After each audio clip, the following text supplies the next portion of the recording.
বাড়ির একমাত্র বউ আমি, তাই বরাবরই না দায়িত্বটা আমার একটু বেশি। যদিও বা শাশুড়ি মা আমাকে বলেনি এটা করো ওটা করো, তবে আমি তো সেরকম মেয়ে নই। আমাকে দায়িত্ব দেবে তবে গিয়ে আমি সেই দায়িত্ব পূরণ করবো। আমি কোনোদিনই হিসাব করে কাজ করি না। কোনো কাজ পড়ে থাকতে দেখলেই সেটা আমি করে নেই। ঘুম থেকে উঠে দেখলাম শাশুড়ি মা কিছু বাসন মেজে দিয়ে না কাজে চলে গেছে। আমি নিজের জন্য একটু চা করে নিয়েছি আর ছেলেকেও খেতে দিয়ে দিয়েছি। আর ছেলেকে ওই দাদার সাথে তারপরে পাঠিয়ে দিলাম স্কুলে। আর রান্নাঘর থেকে আমি কাজটা শুরু করলাম। আমার রান্নাঘরেই না কালকে বেশিরভাগ রান্নাগুলো হয়েছে, তাই রান্নাঘরের অবস্থা আমার খুবই খারাপ। তাই সবার ফার্স্টে আমি রান্নাঘরটা পরিষ্কার করে নিলাম।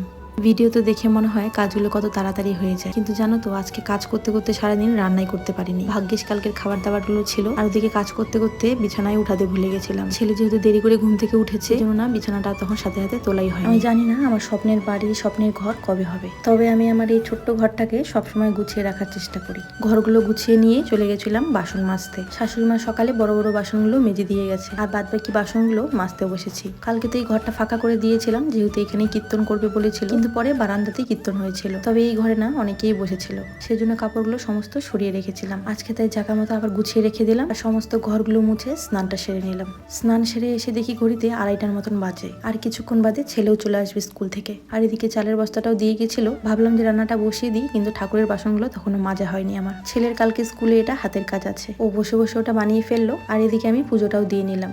রান্না করার আজকে একদমই সময় পাইনি, সেজন্য ওর বাবা আসার সময় বিরিয়ানি নিয়ে এসেছিল। জানো তো আজকে বসার একটুও সময় পাইনি। আর তারপর দোকানের মালপত্র রেডি করে চলে গেছিলাম দোকানে।